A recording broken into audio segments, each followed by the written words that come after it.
एक बार एक किसान भगवान से काफ़ी नाराज़ हो गया।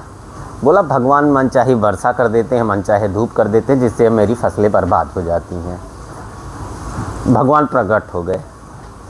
भगवान ने पूछा कि क्या चाहिए, तो बोला कि मेरी फसलें ऐसे ऐसे बर्बाद हो जाती है, आप मनचाही वर्षा कर देते हैं, मनचाहे धूप कर देते हैं।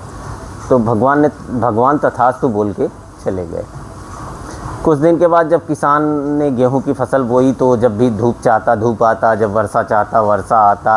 और गेहूं की फसल ठंड में अक्सर होती है, तो ठंड ना लगे, मैं अपना काम करने जा रहा हूँ, वो ये कहने लगा। गेहूं की लहलहाती फसल तैयार हुई। बाद में उसने देखा कि वो फसलें खोखली थी, उसमें कुछ दाने थे ही नहीं।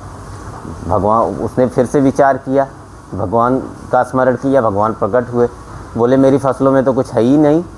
तो बोले आपकी फसलें जो हैं वो तो संघर्ष करी ही नहीं, क्योंकि जब उन्हें ठंड लगती है, तेज़ हवा के झोंके से खुद को बचाए रखने का संघर्ष होता है, तेज़ धूप में खुद को बचाए रखने का संघर्ष होता है। जब वो संघर्ष करती हैं तो उनके अंदर उस संघर्ष के माध्यम से बीज उत्पन्न होता है, और उन्होंने संघर्ष किया नहीं, जिसके कारण बीज उसमें आया ही नहीं। ऐसे ही हमारा जीवन है। अगर हमारा जीवन बिना संघर्ष का होता है तो निश्चित रूप से वो जीवन निरर्थक होता है। धन्यवाद।